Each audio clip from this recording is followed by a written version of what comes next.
जी बिस्मिल्लाहिर्रहमानिर्रहीम अस्सलाम वालेकुम। अब हम स्टार्ट करते हैं सॉलिड स्टेट केमिस्ट्री को। सॉलिड स्टेट केमिस्ट्री का आज ये फर्स्ट लेक्चर है। इंशाल्लाह ये बीएस एमफिल लेवल के कवर करेंगे हम लोग इसमें सिलेबस को कि सॉलिड स्टेट हमारे पास है क्या।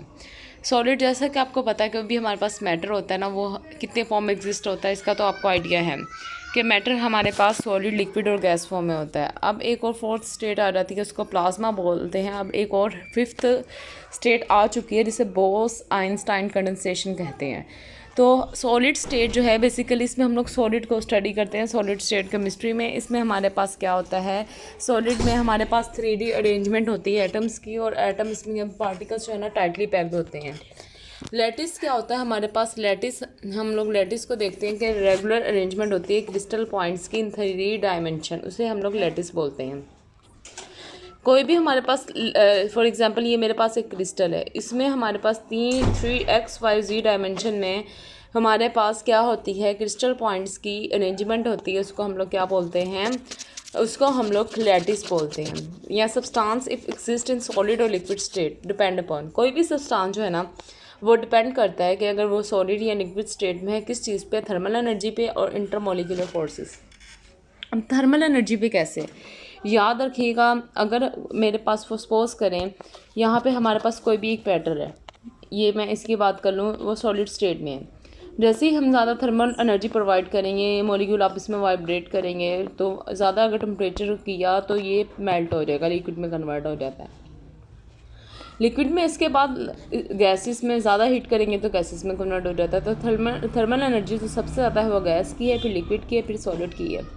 इसी तरह इंटरमोलिकुलर फोर्सेस जो है, जो जितनी ज़्यादा स्ट्रॉन्ग होगी तो सबसे ज़्यादा सॉलिड में स्ट्रॉन्ग होती है, उसके बाद लिक्विड में, इसके बाद गैशियस में।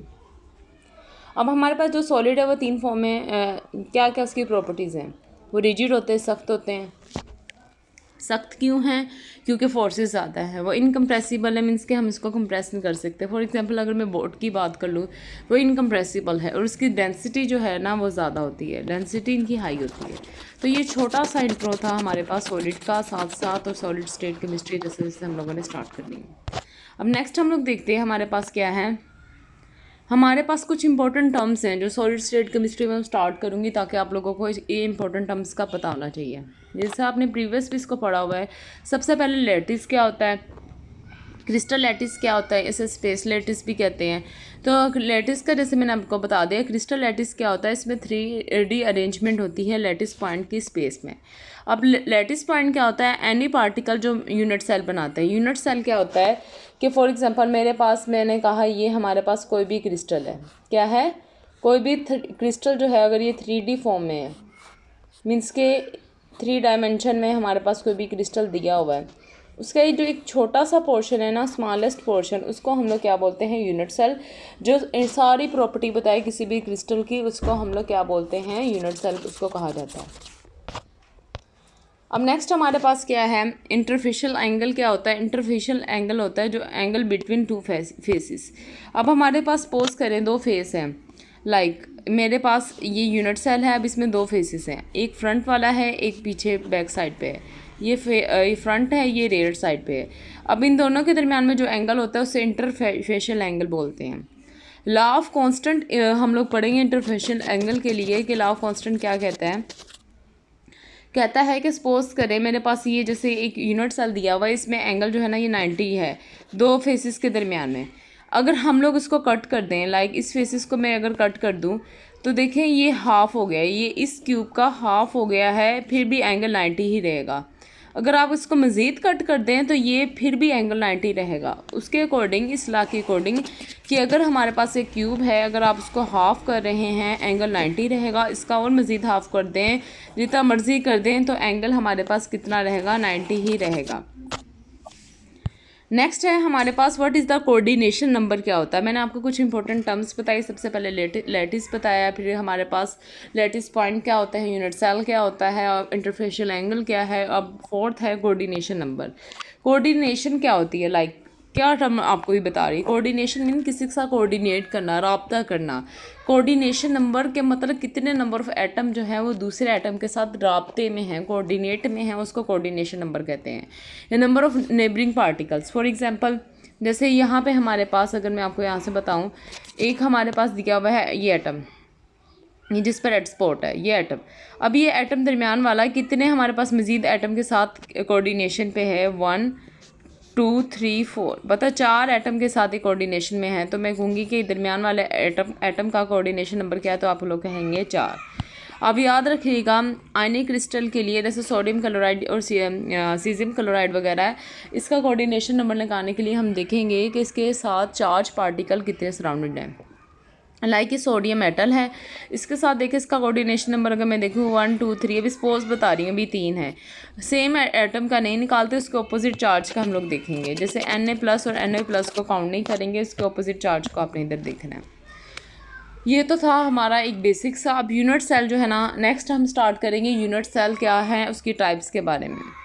उसको मज़ीद डिस्कस करते हैं। हमारे पास है क्या, यूनिट सेल जो है ना 2 टाइप्स होती हैं इसकी, एक है सिंपल यूनिट सेल, दूसरा है हमारे पास सेंटर्ड यूनिट सेल। जो सिंपल यूनिट सेल है इसे प्रिमिटिव बोलते हैं, जो सेंटर्ड है उसका आगे फर्दर क्लासिफिकेशन है, face centre, body centre, and centre. जो हमारे पास सिंपल होता है ना उसको प्रिमिटिव बोलते हैं, मतलब ये बहुत पुराना है। इसमें एटम जो है ना वो कॉर्नर में होते हैं, और दूसरा ये क्यूबिक यूनिट सेल होता है। आप देखें इसके एटम जो है ना वो कॉर्नर में लगे हैं। इसमें हमारे पास जो सेल पैरामीटर होते हैं ना, मतलब ये लेंथ, सेल जो हमारे पास जो है इस क्यूब की जो लेंथ है, इनका जो एंगल है, एंगल 90 होगा, और इनकी जो लेंथ होती है वो बराबर होती है। और ये होल सफ़ेयर का ना इन यूनिट सेल ये 1/8 पार्ट को ऑक्यूपाई करता है। 1/8 पार्ट कैसे, मैं आपको बताती हूँ।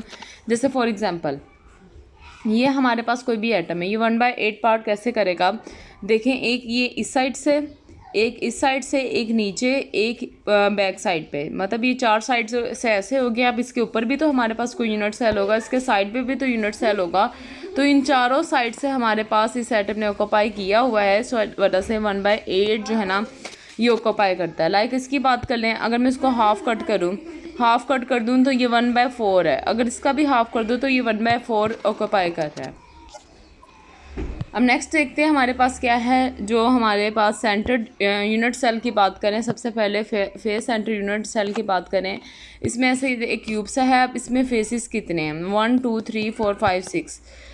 अब इसमें 6 फेसेस हैं। देखें, एक मैं बात करूँ सपोज किसी रूम की, एक फ्रंट, एक बैकवर्ड की तरफ, एक ऊपर की तरफ, एक नीचे, एक इस साइड पे, एक इस साइड पे, तो कितने हो गए, 6 हमारे पास इसमें फेसेस हो गए। अब इसमें कितने हमारे पास एटम जो है वो कॉर्नर में हैं। कॉर्नर में वैसे ही 8 अगर एटम होंगे तो वो 1/8 हिस्सा ऑक्यूपाई कर रहे हैं, तो इसका हमारे पास 1 आ जाएगा। और फेसेस कितने होंगे, फेसेस आप कैसे निकालेंगे, अगर 6 फेसेस हैं तो 1/2 ऑक्यूपाई कर रहे हैं, जाहिर बात है। अब हाफ अगर इस फेस में है तो 1/2 ऑक्यूपाई करेगी। तो हमारे पास इसका अगर आप पूरा FCC के नंबर ऑफ कितने नंबर ऑफ एटम कंसिस्ट करते हैं तो ये 4 हैं। MCQs में भी आ सकता है। हमारे पास FCC में कितने ये नंबर ऑफ एटम ऑक्यूपाई कर रहा है। BCC की बात करें, जिसको बॉडी सेंटर्ड भी बोलते हैं, ये देखें इसके सिर्फ बॉडी के राउंड पे होता है। इसमें अगर कॉर्नर में देखें वही 8 एटम है तो वो 1/8 ऑक्यूपाई कर रहे हैं, तो ये 1 आ जाएगा।